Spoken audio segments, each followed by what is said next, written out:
Hi viewers, welcome to our channel. ప్రస్తుతం మనతో పాటు సీనియర్ జర్నలిస్ట్ దాము బాలా సార్ వారితో మాట్లాడదాం.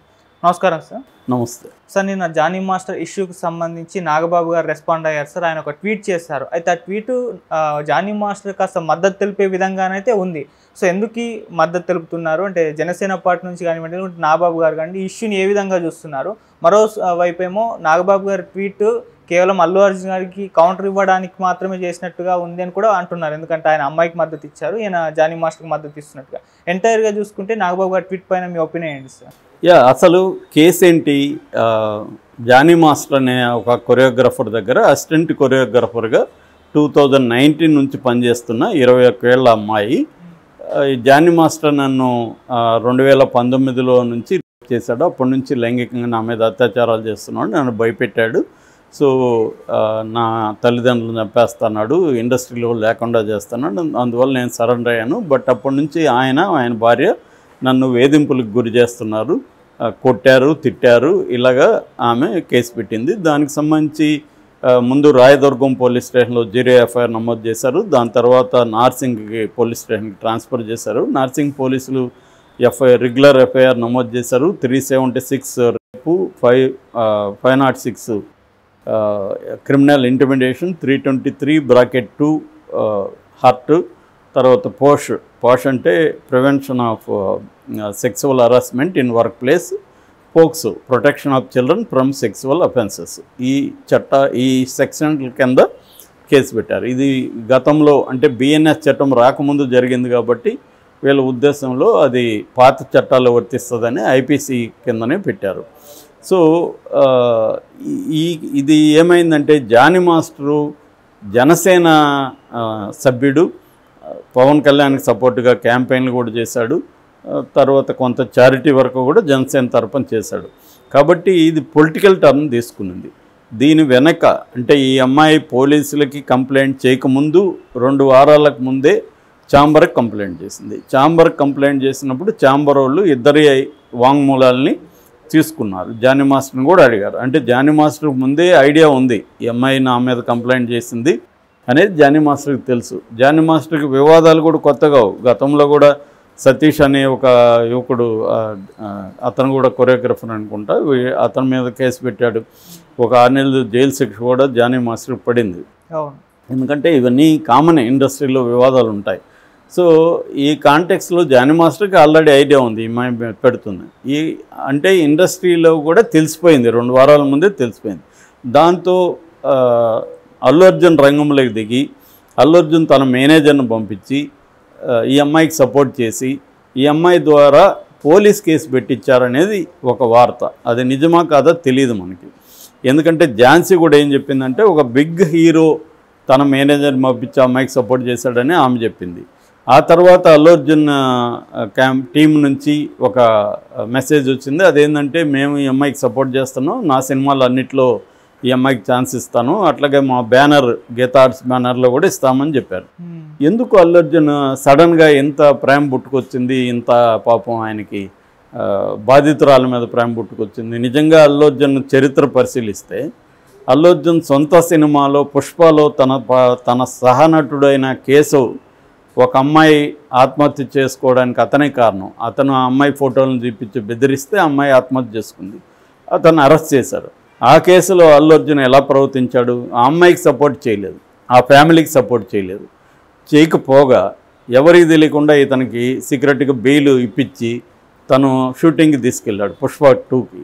మరి నిజంగా అల్లు అర్జున్కి ఇండస్ట్రీలో అమ్మాయిల మీద ఇలాంటి లైంగికంగా దాడులు, అత్యాచారాలు జరిగితే ఆయన స్పందించే గుణమే ఉంటే కేసు విషయంలో ఎందుకు ఆయన అమ్మాయి వైపు నిలబడలేదు? బాధితురాలి ఇక్కడన్నా ఓన్లీ అత్యాచారం జరిగిందని ఆరోపిస్తుంది ఈ అమ్మాయి, ఆ లైవ్ యాక్టివ్గా ఉంది. ఒక నిండు ప్రాణాన్ని తీసేశాడు మీ వాడు. మరి అతన్నేమో నువ్వు సపోర్ట్ చేసి అతనితో షూటింగ్ చేసావు. అమ్మాయికి ఏమీ హెల్ప్ కానీ అమ్మాయికి ఏమీ చేయలేదు. ఇప్పుడు వచ్చి ఈ అమ్మాయికి నేను నా సినిమాలు అన్నింటిలో పెడతాను అంటే అర్థమేమి? క్లియర్గా పవన్ కళ్యాణ్తో ఇతను ఉన్నాడు కాబట్టి, జానీ మాస్టరు జనసేన కాబట్టి ఛాన్స్ వచ్చింది కాబట్టి పవన్ కళ్యాణ్ మీద జనసేన మీద ప్రతీకారం తీర్చుకోవడానికి అల్లు అర్జున్ రంగంలో దిగాడనేది ఎవరికైనా అర్థమైపోతుంది. దాన్నేమీ విశ్లేషకులు అవసరం లేదు, అందరికీ అర్థమైపోతుంది. సో అలా దిగాడు. దాంతో ఏమైపోయింది, ఇప్పుడు జనసేన మీద ప్రెజర్ వచ్చింది, జనసేన వాళ్ళు చర్య తీసుకోవాలి. అందుకని జనసేన ఏం చేసింది, సస్పెండ్ చేయలేదు, ఇతన్ని ఏమీ తీసేయలేదు, ఓన్లీ దూరంగా ఉండమని హెచ్చరించింది. మా పార్టీకి దూరంగా ఉండి ప్రూవ్ చేసుకోవాలి. అది నాకు తెలిసి absolutely correct decision by Pawan Kalyan. ఎందుకంటే ఒక ఆరోపణలు వచ్చినంత మాత్రాన అతను నేరస్తుడు కాదు. నేను గతంలో హేమ విషయంలో కూడా ఇదే చెప్పాను. హేమ మీద వచ్చినప్పుడు విష్ణు ఆమెను సస్పెండ్ చేయడాన్ని కూడా నేను వ్యతిరేకించాను. ఎందుకంటే ఆరోపణలు వస్తాయి ప్రతి మనిషి మీద, మన ఇద్దరికి గొడవ వస్తుంది, నువ్వు వెళ్ళి నా మీద ఏదో కేసు పెడతావు, అంత మాత్రం నేను నేరం చేసినట్టు ఎలా అవుతుంది? సో కోర్టులో ప్రూవ్ అయ్యే వరకు ఒక వ్యక్తి దోష నిర్దోష అనేది చెప్పకూడదు. సో అది ఆరోపించబడిన వాడు, అలీజిడ్లీ అంటారు. అలీజిడ్లీ అంటే ఇలా వాళ్ళు ఆరోపిస్తున్నారు అని, నిందితుడు అంటారు. అందుకని అతన్ని నేరస్తుడని మనం అనకూడదు, నేరస్తుడని సస్పెండ్ చేయకూడదు. అలాగా పవన్ కళ్యాణ్ కరెక్ట్ చర్య తీసుకున్నాడు. సో ఇప్పుడు నాగబాబు నేను ఎంటర్ అయ్యాడు. నాగబాబు ముందు నుంచి కూడా అతను ఒక క్లెవర్ ట్వీట్లు చేస్తుంటాడు. దీన్ని మనం అత్తిలివి అంటాం. అత్తిలివి అంటే ఏంటంటే తెలివిగా ఉన్నట్టు నటిస్తూ తన అజ్ఞానాన్ని బయట పెట్టుకుంటారు. అదేదో స్ట్రైట్ ఫార్వర్డ్కి చెప్పచ్చు. ఇతను ఏది జానీ మాస్టరు తప్పు చేసినట్టు కాదు, ఇప్పుడు నేను ఎలాగైతే చెప్పాను అలాగే ఆయన కూడా చెప్పచ్చు, చెప్పే హక్కు ఆయనకు ఉంది. సో అది చెప్పచ్చు కదా, అది చెప్పకుండా కొటేషన్లు పెట్టి 2 కొటేషన్లు పెట్టాడు. ఒక కొటేషన్ ఏంటంటే, don't believe everything you hear, there are always 3 sides of a story, yours, theirs and the truth, Robert Evans అని చెప్పాడు. యాక్చువల్గా ఫ్రెడరిక్ నీషే 19th centuryలో అనేది చెప్పాడు ఈ మాట.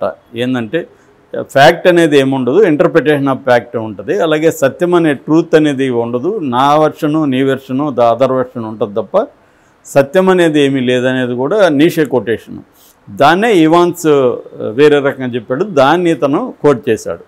అంటే ఇతను ఉద్దేశం ఏంటి ఈ కొటేషన్లో, మీరు ఏది వింటే అది నమ్మకండి, సత్యం అనేది మీరు వాళ్ళు చెప్పేది మేము చెప్పేది కాకుండా వేరేది కూడా ఉంటుంది, 3 sides ఉంటాయి అని చెప్పాడు. మంచిదే, మరి అన్నిటికీ అలాగే ఉంటుంది కదా. జగన్ విషయంలో అలాగ ఉండదా? జగన్ విషయంలో వీళ్ళు ఎన్నిసార్లు విమర్శించారు అతన్ని, అతను దొంగని, అతను 420 అని, అతను కేసులు ఉన్నాయని. మరి జగన్కి కూడా అదే వర్తిస్తుంది కదా సత్యం అనేది.